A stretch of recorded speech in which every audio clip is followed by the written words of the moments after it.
Hey guys, good morning. Welcome back to my channel. Today I'm working in the garage on my QB-78 chambered in 22 caliber. I'm going to show you some of these modifications that I've done with my air rifle. Starting with the barrel. I bought this off eBay. It is threaded for 1/2 by 20. It does come with the plastic cap and a little washer on there in case I need to put a moderator, suppressor, if I'm going to be plinking in the backyard to keep the noise level down, or if I'm going to go hunting. Next thing I got was a piercing cap off eBay. The barrel's off eBay too. So off eBay, it will accept both 12-gram CO2s, or since it's got the Foster fitting on there, I could do bulk CO2 if I wanted to with the remote control line. And it will save me some money because this stuff is between $2 to $7 depending where you live at. Get them filled up at the paintball shop or anywhere else to do this kind of stuff. So if I'm going to do a whole lot of plinking, I'm not going to use my 212-gram CO2s. I'm going to use my big bottle, and I can bench the rifle and plink all day, and and have at it. Now if I'm going to switch over to higher pressure, I could do 850 output with the remote control line, of course. But if I'm going to do any more than that, and I'm talking about the output of the bottle right here, if I do 1200 or 1300 pounds output, then I will need to change the O-ring in the piercing cap, the O-ring in the valve.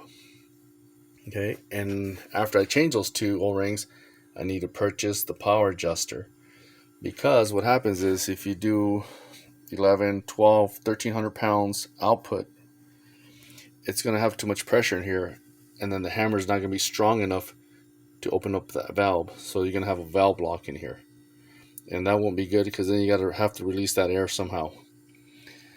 So when I purchased this power adjuster kit and all that, I had in mind that I had to change all this.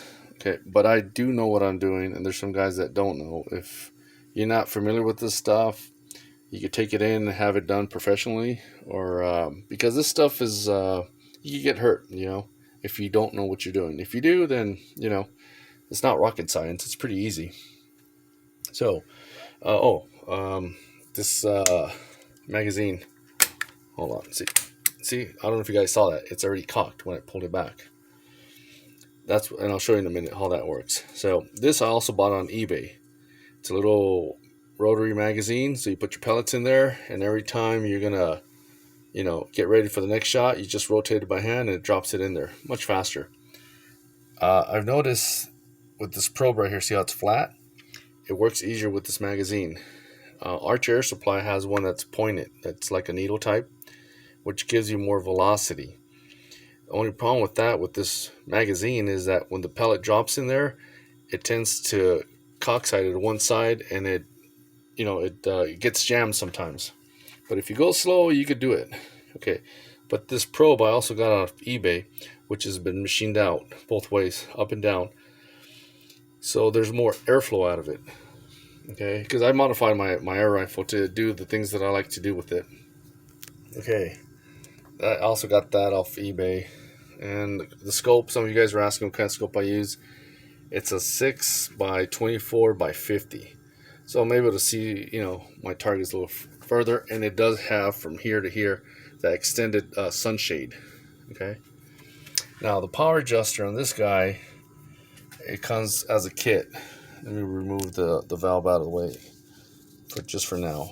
Okay, because I did purchase that valve. So I got this off eBay, and the way this works is the same platform as a Umerx Gauntlet.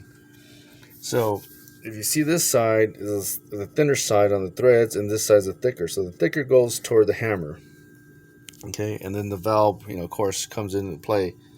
So what I noticed that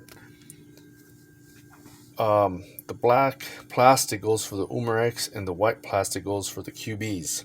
So there's different dimensions on it. So this is the way it falls into place. So you do have to open up all this. There's 2 screws here. I'll pop it open. Oh, before I forget, in order for you to take this apart, your safety, okay, it goes forward or backward for safety, right? But if you push it straight down, you get one of these pins You hit it from the back side of it with the rubber mallet. Now, you could put a little piece of tape on the tip, or you could get a brass one. And the only reason I'm saying this, so it just doesn't scar the metal on this. To me, it doesn't really scar with the steel one, but you know, some of you guys want to take care of your stuff. And then the screw from the bottom of the stock, you unscrew it, and the whole action comes out, you know, just like that. Lay it down right here. Okay, and all you have to do is unscrew this bolt.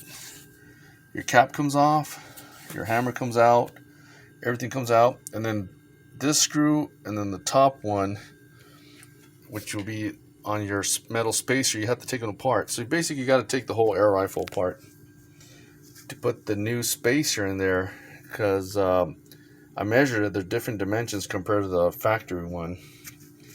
And of course, your hammer, and then your pin, single pin, and then your spring, and then your guide, your plastic spacer. The plastic spacer has to go the same way as the bolt handle, okay? It goes inside, okay? It just drops right inside, and that's the way it will look like it was inside. Not this way, but this way, because it's easier for it. And like I said, the QB-78 and the Umarex Gauntlet, they're the same platform. They have the same trigger, basically almost the same mechanism inside, which of course the top part, it's a little bit different, because that one has the original magazine that turns everything around, and you know, it's a better one. I'm going to make a video on that one in a few minutes so I can show you. But other than that, it's not that complicated to take this thing apart. But like I said, if you guys pick up one of these piercing caps, that's if you do a lot of plinking. But if you don't, it's not even worth it, because if you shoot your air rifle once in a while, you're just better off running your CO2. Like I said, you could use only a loaded one and an empty one on the back, and it'll give you about 30 shots. But if you're going to be plinking all day, I'll save those 212 grams and switch over to CO2. And I personally like using CO2 during summertime, because I get more shot count. And wintertime, I switch over to higher pressure. But on mine, let me see if I wrote it on here. I'll show you right now in a minute. Oh yes, I did. So the output on this one is 1,200. Okay, 1,200 pounds output. Takes 3,000 pounds in the bottle, 1,200 output. But I do have the power adjuster, and since I have the power adjuster, I can bring this air rifle down to 500 feet per second, or all the way to 830 feet per second. Okay, by me turning the screw in, okay, with the Allen wrench all the way in, and I'll feel it. But you need a corner graph to see what's your velocity. Now, if you have neighbors next to your house, you don't want to hit that thing so hard in the backyard. You know, you have to be careful, because if you put too much pressure, it might go through your fence and, you know, do some damage.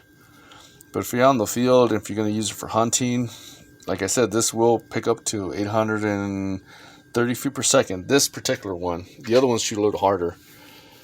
On a 14.3 hollow point Crossman.